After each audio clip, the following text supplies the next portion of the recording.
And we are live. I am Phoenix on Purpose, and this is Purpose Not Permission. If you're new here, welcome and thank you for watching. If you aren't already subscribed, please be sure to do so. Like the video on your way into the room, and leave me a comment. Let me know what you think about this topic. If you're listening to the audio version only on my podcast, be sure to download all episodes and leave it a 5-star rating.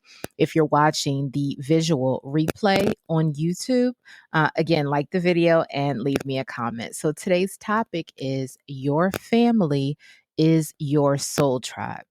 Your family isn't necessarily the people that you are born into. Good afternoon. Thanks for watching. Your family isn't necessarily comprised of the people that you are born into. That's the family that God decided to place you in. You didn't have a choice in that. Your family, the people who you vibe with, the people who are your soul tribe, is just that. Your family is what you make it.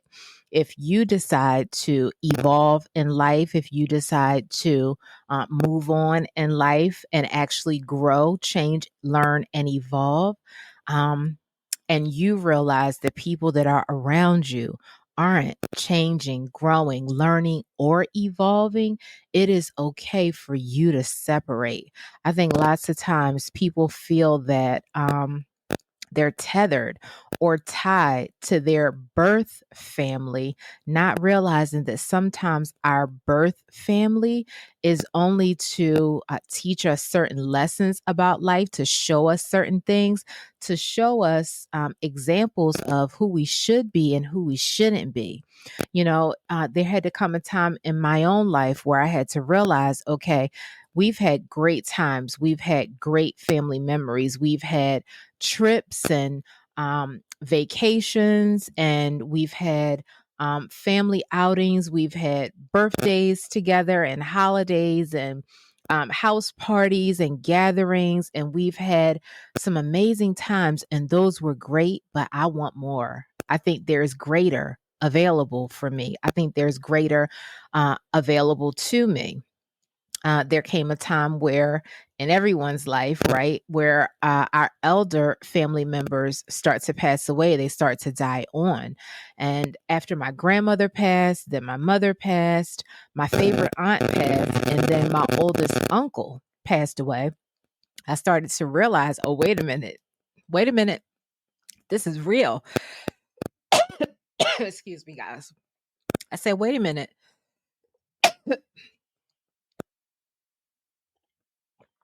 Excuse me, y'all. I said, wait a minute. Wait, hold on. This is real. This is real. Life is short. Life is what you make it, and you are allowed to form your own memories, design design your own life. You are allowed to usher the people into your life who make your soul feel good,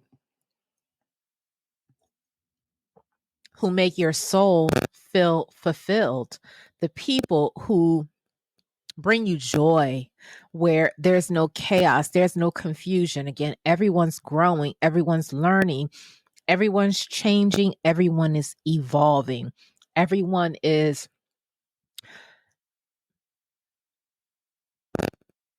I made a post a long time ago. This was a really long time ago, maybe 2 years now. And I said, I would hate to live and die in a zip code that I have never evolved from, mentally, spiritually, physically, or in any other way, shape, or form. I would hate to live and die in a zip code that I have never grown or evolved from. And what that meant to me at that time was I was starting to just, again, examine the people who were in my immediate circle, the people who I was used to having consistent access to, the people who I was used to surrounding myself with. And I started to realize, oh, we're growing in different directions. There is no good or bad label, because I don't think that there is a such thing. That doesn't exist. There's no good or bad label. There's just what is and what isn't. I started to realize, oh, all the things that I thought were cute and funny in my 20s aren't anymore. I'm starting to realize, oh, um, the funny drunk uncle who smokes weed every day is actually a functioning alcoholic, and this is not cute. It affects his employment, it affects his health in a major way, it affects his life overall, and this is not the example that I want to keep around me. My elders who were upwardly mobile are all gone and passed away. The elders that I was really watching and learning from in ways that were helpful to me are all gone. They've passed away. So I'm going to have to make a decision to separate. I didn't realize that I had certain family members in deep illicit drug addiction because I had never seen the actual behavior. It was rumored to be happening in my family. There were rumors, there were whispers about it, but it was never visual in my face. So I had to say, oh, wait a minute, these behaviors are indicators, and these behaviors, these toxic behaviors and ways of being are just not something that I want to have around me again, especially after my mother passed. It was like there was no point in continuing with the family connection. Again, your family is your soul tribe. It is very possible for you to meet a group of people, be it, yeah, they may be a stranger today, but tomorrow they may not be. It is possible for you to meet a group of people, a new soul tribe, for you to surround yourself with people who exude healthy behaviors, people who are growing, learning, changing, and evolving, traveling the world, having new life experiences, gaining new memories, seeing what else there is out there aside from the home that you were born into, the environment that you were born into, the circumstances that you were born into, and repeating the same toxic behaviors that you were born into. I'm someone who doesn't believe in sweeping things under the rug. I like to have healthy dialogue, iron things out, patch things out, talk out any issues that may arise, any disagreements, anything where we don't see eye to eye. And I had to start realizing, oh, there are these, yeah, what I'm being faced with and what I'm dealing with is people who don't want to break the generational patterns. A lot of people call them curses. I mistakenly call them generational curses at times as well. They're actually generational patterns. And at some point, you have to realize, I think there are a lot of individuals out there from the research and the work that I've done, the studying that I've done on YouTube and in talking to people just out and about on the street, people that I may meet out to dinner, out to lunch, people that I may meet in the store. I'm always talking to someone, people who I've worked with in the past. In certain capacities, I have conversations with people, certain outliers, I call them, particularly those who look like me, that come from, certain impoverished environments, and I'll have conversations with them and they'll say things like, sometimes you just have to separate and it's okay. Sometimes you just have to realize that what you want out of life isn't what others want. That's okay. We all make different choices, decisions for our lives. You're not necessarily tethered to the family that you're born into. You have to be open and willing to talk to strangers, say hi to people, strike up conversation, find a commonality. If it's a woman, compliment her on her outfit, her appearance, ask her where she goes shopping, just in general conversation, not being weird or, being someone who's, just have general conversations with people. You never know what may come out of a connection. I actually have a woman who I've been meaning to call to schedule a lunch date with. I met her. I was out to dinner one night at a restaurant. We started having conversation about dating and different men and what her perspective was. She was a divorcee. So we started just having general conversation. And she was someone who was really interesting to talk to. We wound up talking the entire dinner. It was maybe 45 minutes. We were laughing, joking, having a good time. We exchanged cards. And I kept saying, I'm going to call her. She told me to call her, schedule, some kind of lunch or whatever. And I haven't yet, but I definitely this is someone who I'd probably want to hang out with. And this is someone who doesn't look like me. She's a white woman, but she was extremely cool. She was older than me. Seemed very wise, seemed very happy and secure in what she had going on in her life, right? And yeah, that's someone who I'd possibly consider as a friend. I am very intentional about, and I think more people, especially those who are working in their purpose, walking in their purpose, you've made a clear, defined plan for your life. You know what it is that you want out of life, to find other like minds of that same tribe. You have less competition, less jealousy from other women. This is something specific to the women, right? It's important for you to surround yourself with people that are really, really happy with their lives. People who are working toward something for themselves, people who are happy with everything that they have going on. They're happy with themselves from head to toe. They don't want to be you. They don't want to distract or detract from you. They're not going to suck your energy. It's important to have that type of soul tribe around you, ladies.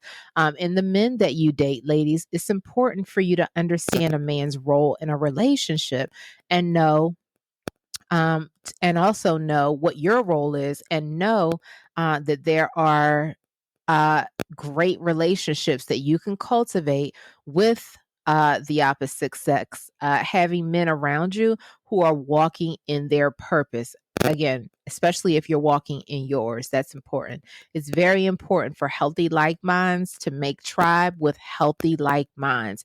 And again, that may not necessarily be the family that you were born into. It's not a good or bad thing. It's just a clear, defined difference in who people are. Everyone isn't meant to be or stay in the same tribe for your whole life, right?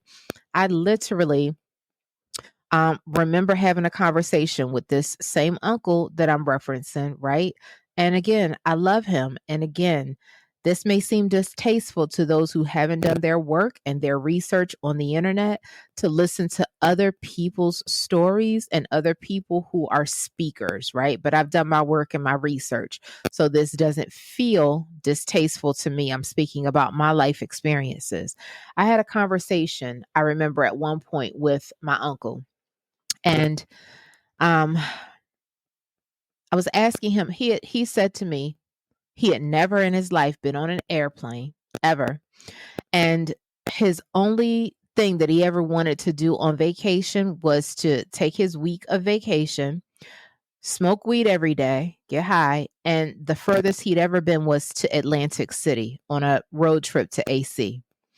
And that was what he wanted out of life. And that was what was satisfying to him. I had to learn how to be okay with that. I have had to learn how to not impose my will on other people's lives, because in that moment, I wanted to say so many things to him. I wanted to say, you don't ever want to leave the country. You don't ever want to eat foreign cuisine. You don't ever want to experience anything outside of Burger King or cheeseburgers and french fries and fried chicken every day. Like and vodka and weed and watching TV. Like, you don't want more, and going back and forth to work every day and paying bills. That's not what we were put on this earth for. It just isn't. There's more out here to life, in my opinion. That's what I decided for myself. I had to not impose my will on him. And although I've learned a great deal in life from him in other beautiful, amazing ways, other life lessons that I would never discount or take away from, in that I learned that everything that he had to give me, he gave me from childhood to my 20s. He gave me everything that he had. There's nothing more that I can get from him, if that makes sense. There's nothing more for me to learn here. So now at this point, any continued growth or evolution in my own life, any continued furtherance of life experiences, anything that is greater than what the people around you have or are doing is now going to be a threat to them because it threatens their entire existence, especially when people say out of their mouths that they're happy with their lives, but you know that they really aren't because the things that you do are bothersome to them.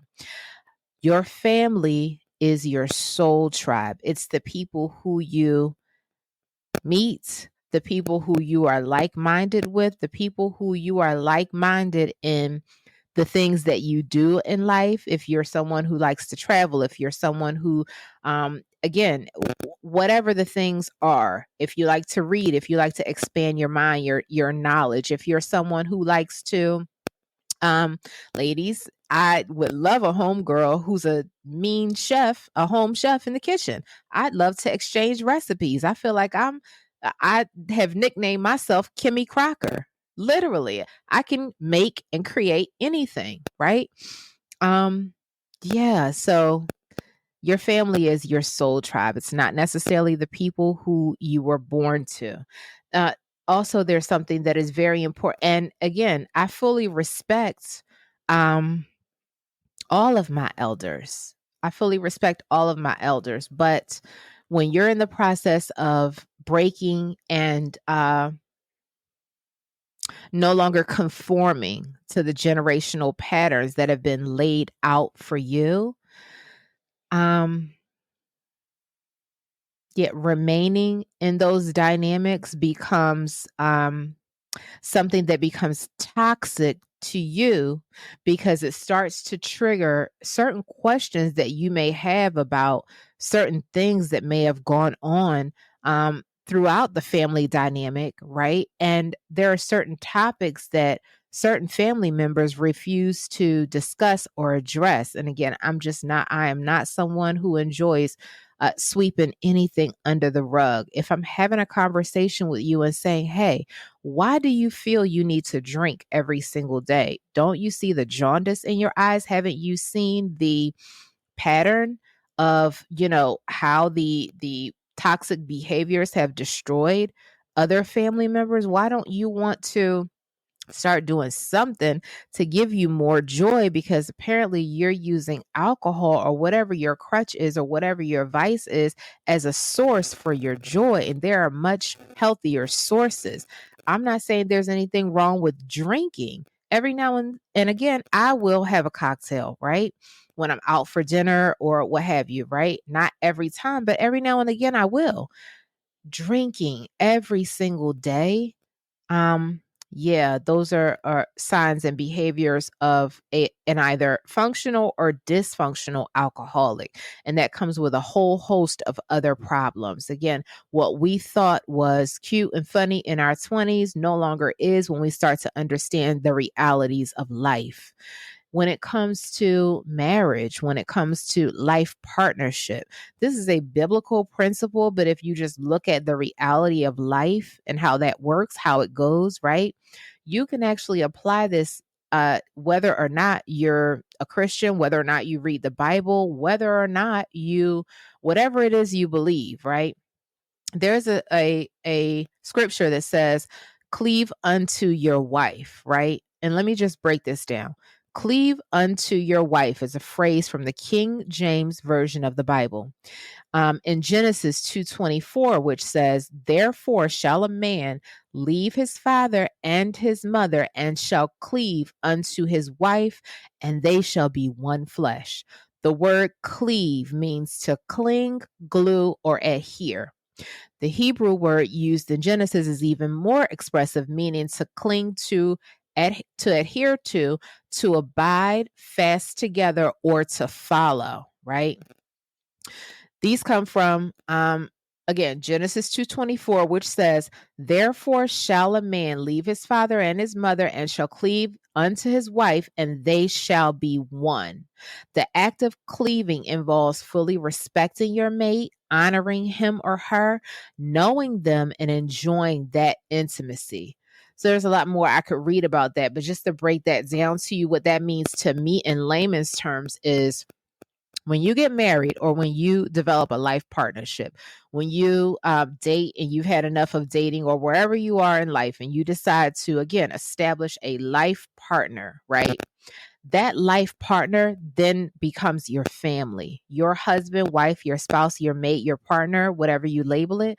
That person is now your family. That's the person who is first and foremost, number one, because you two become one flesh. So that is the person that you defer to for all household questions, issues, whatever problems that you're having in your household remain in your household. They don't leave your household unless you're seeking counsel from a neutral third party to resolve whatever conflict comes up that can't be resolved within the two of you under your roof in your household. You don't ever tell anyone on the outside about your problems that are going on under your roof, because strangers don't forgive the problems that are happening under your roof. Strangers will never forget the argument that you told them about. Strangers will never forget the bad times that you told them about that you're having with your partner. Strangers will never forget the bad words that were said to or about you from your partner. Stranger, or that you said about your strangers do not ever forget those things. Those are forever ingrained in their mind. And if a stranger knows that you're having problems under your roof with your spouse or partner, they're going to hold on to that and wonder why you're remaining in that relationship, especially if things aren't improving. So you're going to have outside noise and outside voices in your relationship. Again, your family is your soul tribe. Once you choose a wife, a husband, a spouse, a partner for your life, cleaving unto your spouse, partner, or wife means I defer first for everything. What we do with our finances, where we're going on vacation, how we manage our lives, what division we're making with the bills, who's responsible for what household responsibilities I'm going to take on, what household responsibilities my spouse or partner takes on. We are one. No one else has the right to put their mouths on your relationship or speak about what goes on in your household, again, unless you have hired a neutral third party who has no relation or affiliation with you and your partner, involving or remaining around toxic family members who have their way of handling their life, their relationship, whatever it is that they feel works best for them. Involving them in what goes on under your roof is not going to be good for you. It's a no-no, right?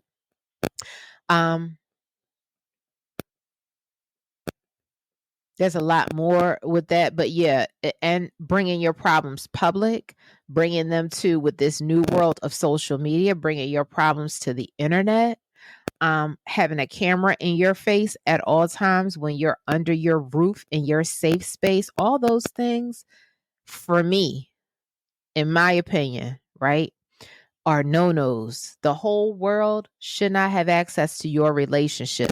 It destroys connections. It really does.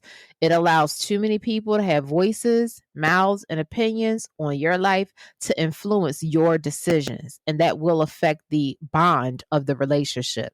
Again, your family is your soul tribe, right? So I want to, thanks for joining, everyone. Let me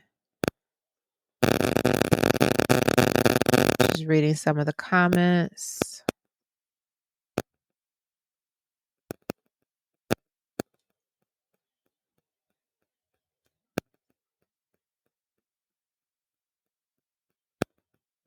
Okay, thank you for sharing the video. I appreciate you. Make sure you like the video. It will be posted shortly to YouTube and then uploaded on my full podcast. Make sure you are downloading all episodes and giving it a 5-star rating. So yeah, just to wrap this up, your family is your soul tribe. Your family is who you choose. Your family members that you want around you, your family, your soul tribe, are those with like minds. And as you grow, change, learn, and evolve in life, as you get older, as you move into different phases, different spaces, different places in life, a different mental headspace, a different level of peace, you're going to find that you're going to start losing a lot of people. You're going to start to lose a lot of people, and you have to be okay with that. Yes, your upbringing may have been amazing. Your upbringing may not have been so good. Whatever it is, right? You have to make a choice for you that you're going to build new memories, that you are not going to be so tethered and tied to your past. I think a lot of people, again, feel that they don't have a choice, or that they're afraid to make a choice because of what we're so familiar with. The devil that you know, right, is easier than letting go. The devil that you know. Well, what if there are new angels that are waiting to meet you, right? We hold on to the past and past people and past experiences. Those experiences aren't happening anymore. They're in the past. Each and every day is an opportunity to make new memories, right? So make some new memories. I hope this video helps someone out. Love, travel, and manifest. Live your life for purpose without asking anyone else for permission. And in case no one told you today, I love you. I love you with agape love. I love you because I love myself. I want the best for others because I want the best for myself, right?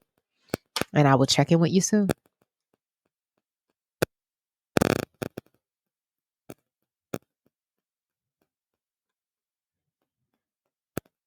Thank you for watching. Like, share, comment, and subscribe. Turn on your post notifications, and I'll catch you in the next video.